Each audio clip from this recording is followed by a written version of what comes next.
Hey everyone, are you feeling a little bit like bombarded with all this political news, Yeah, especially after this election? absolutely. It can be a lot, Yeah, but you're in the right place if you want to really understand what's going on in the media. for sure. So today we're going to do a deep dive into the media landscape Okay. and all the stuff surrounding this last election and all the names we're hearing for these big positions, like some of these potential appointments. Yeah, So get ready for some aha moments because we've got some interesting stuff to cover. definitely. Okay, so we've got two main sources for this deep dive. Okay. First up is this New York Times piece that is causing like a major buzz online. I saw that. And then we're going to jump into a Reddit thread Okay, cool. where people are just like going off about this New York Times article. Awesome. It's a really fascinating mix of expert analysis from the New York Times Right. and then just like raw public reaction Yeah. from, everyday people on Reddit. I love that combo. So are you ready to dive in? Let's do it. All right, so the New York Times piece, okay, it's all about this possibility Okay. of Lara Trump being appointed to a Senate seat. Interesting. And it really delves into the history of nepotism in American politics, Oh, wow. which is pretty fascinating. Yeah. But also a little bit unsettling when you really think about it. I bet.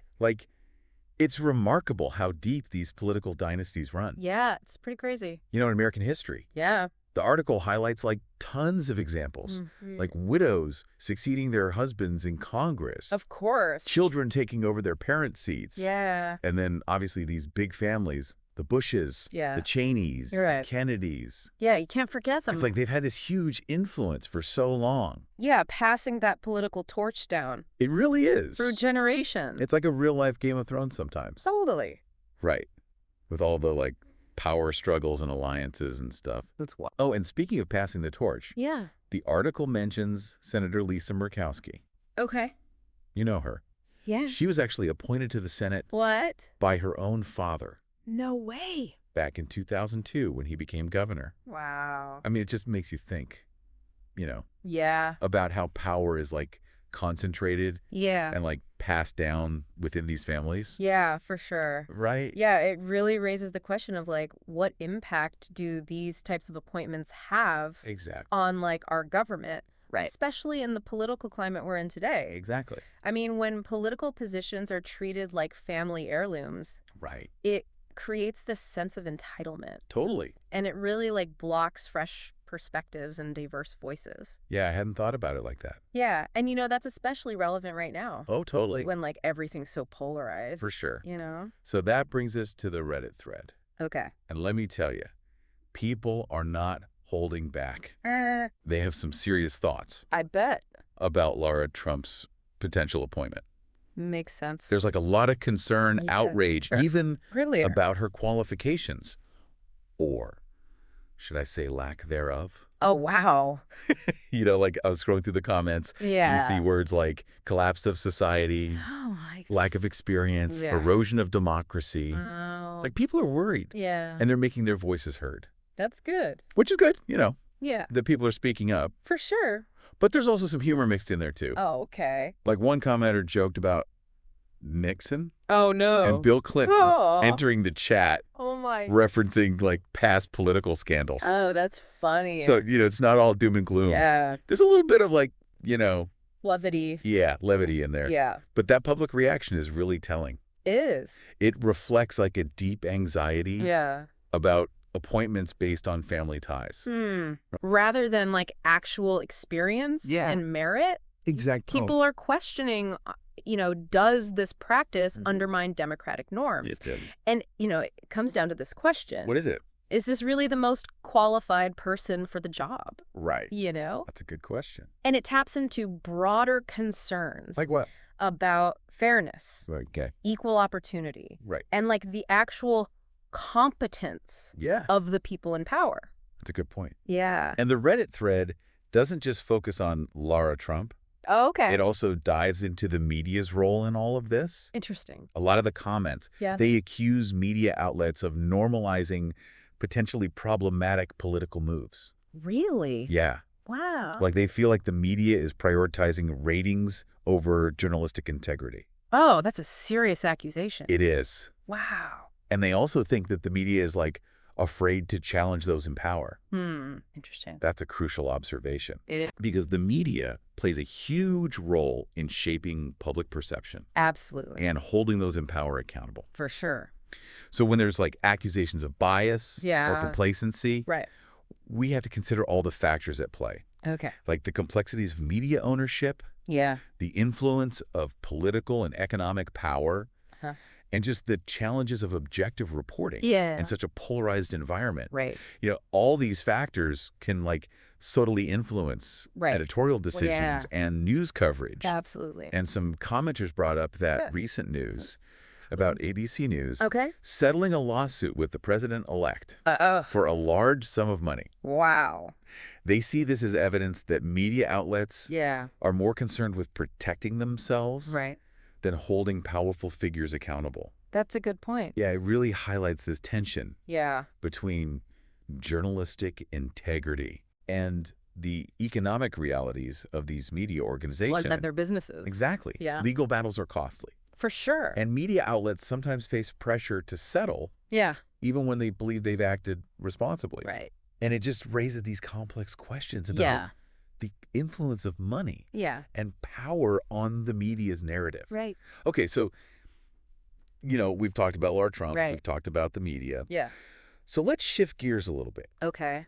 and just look at the range of public sentiment Okay. and reactions that we're seeing Okay. expressed on this Reddit thread. Yeah. I mean, it's a mix of everything. Like what? Passion, Yeah. Okay. frustration, Yeah. humor, I bet. and some like serious concern. I can imagine. Some people even seem like they're just exhausted by it all. Right. It's understandable. It is. I mean, what really strikes me Yeah. is this sense of disillusionment Yeah. and resignation Mm. among some of the commenters. They're expressing this desire to just like tune out the media entirely, to seek out alternative news sources, or just completely disengage from politics. I get it. It's like they're giving up. Yeah. And this points to a potential danger. What's that? Increased political apathy Right.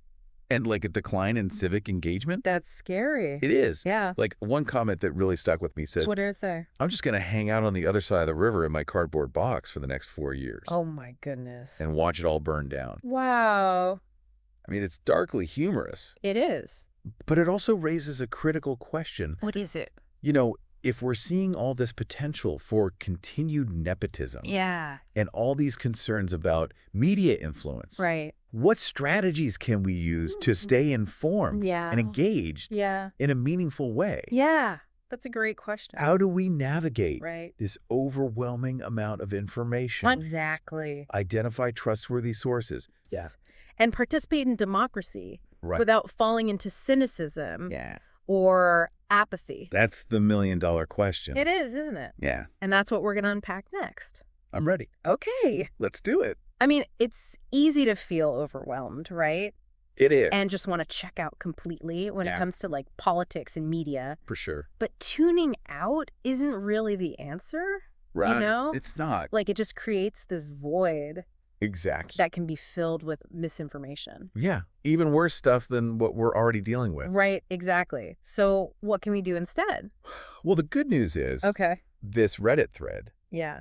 it actually offers like some glimmers of hope.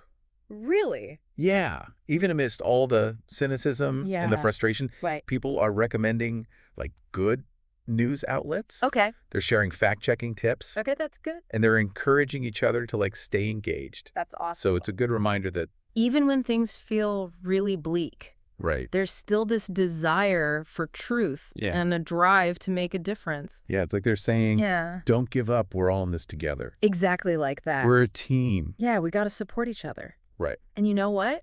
Right. This deep dive that we're doing right now, Oh, yeah. this is an example of staying engaged. It is. We're not just like passively absorbing information. Right. We're actively processing it, Yeah. considering different perspectives, Uh-huh. forming our own conclusions. Yeah, I like that. That's what we need more of That's what we need more of. in the world. Absolutely. Less passive absorption. Less scrolling. Yeah, less doom scrolling. More active thinking. Yeah, exactly. It's like we're building a mental gym. I love that. Right. Yeah. We're working out our critical thinking muscles. Totally. So we can be more discerning Yes. and resilient. Be strong. Yeah. In this age of like information overload. Information overload, yeah. There's just so much coming at us all the time. There is. Okay, so to bring this back to you, the listener, what are some key takeaways? Yeah, what are they? From this exploration of the media landscape. Right. And all these political dynamics. Okay. Well, one thing that's really important is the need to diversify your information sources. That's a good one. Don't just rely on one news outlet. No. Or commentator. Right. Explore different perspectives. Absolutely. Even ones that challenge your views. Yes. Even the ones that make you a little uncomfortable. It's so easy to get stuck in these echo chambers. It is so easy. When you only encounter opinions that like confirm what you already believe. Right, and then you never grow. Exactly. And seeking out diverse viewpoints, it helps us develop a more nuanced understanding of complex issues. Like this one. Like this one, exactly. Complex. And the Reddit thread really demonstrated that you see people debating, disagreeing, pushing back on each other's assumptions, and yet gets heated sometimes. Oh, yeah, for sure. But it reminds us that civil discourse is still possible. That's a good point. You know? Yeah. Like we can still talk to each other. Yeah, we can. Even when we disagree. We can. Absolutely engaging in respectful dialogue. Yes. Even when we disagree. It's vital for a healthy democracy. It is. It's the foundation of it all. Right. Through these conversations. These exchanges of ideas. Right. We can move beyond like simplistic narratives. Yes. And work towards common ground. We can. I think another key takeaway for me. Is remembering that we're not just passive consumers of information. Right. We have a responsibility. We do. To be active participants. Yes. In shaping the media landscape. That's a good point. Like if you see something that seems biased or inaccurate, speak up. Yeah.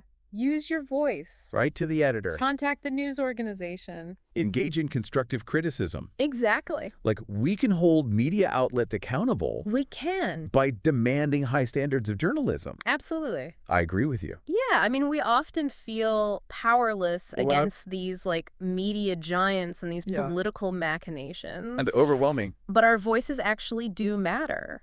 They do. Collectively, we can influence the media landscape. By supporting quality journalism, holding news organizations accountable, and engaging in thoughtful discussions about the issues that matter most. Okay, so to wrap this all up, what's the core message here? What is it? I think it all comes down to this. You have the power to be a smart and savvy consumer of information. Absolutely. Be aware of potential bias. Seek out diverse sources. Right. And engage in those thoughtful discussions. Don't just scroll through the comments section. Right. Actually engage with people. And remember, your voice matters. It really does. Don't underestimate that. Yeah, and that's what makes these deep dives so valuable. I think so, too. We're equipping ourselves with the tools and the mindset to navigate this like complex media and political landscape. It's a jungle out there. It is. We're not just talking about the issues. We're not. We're learning how to think critically about them. Exactly. So speaking of critical thinking, here's a thought-provoking question. Okay, hit me. To leave you with. Okay. Okay, so remember that New York Times article we were talking about? Yeah, the one about Lara Trump? Yeah. They argued that even if she was appointed to the Senate, it wouldn't really change things that much. Wow. Implying that, like, the Senate is already dysfunctional. Oh, wow. So what do you think? I don't know. That's a tough one. Does that make it less important? To hold individuals accountable for their qualifications? Okay. Or does it make it even more crucial to push for higher standards? That's a really good question.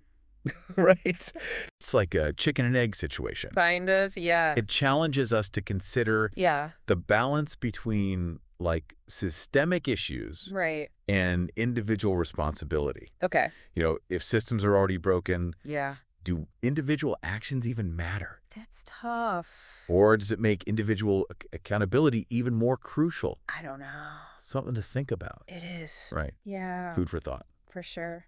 Okay, well, on that note, yeah, we'll leave you to ponder those big questions. Okay. We hope this deep dive has given you a new perspective. I hope so. On like navigating the media landscape. Yeah. And all the challenges we face. Right. As engaged citizens. That's what we need more of. Keep exploring. Yes. Keep questioning. Keep thinking. And most importantly, yeah, keep those critical thinking muscles flexed. Don't let them atrophy. You got it. Until next time. See ya.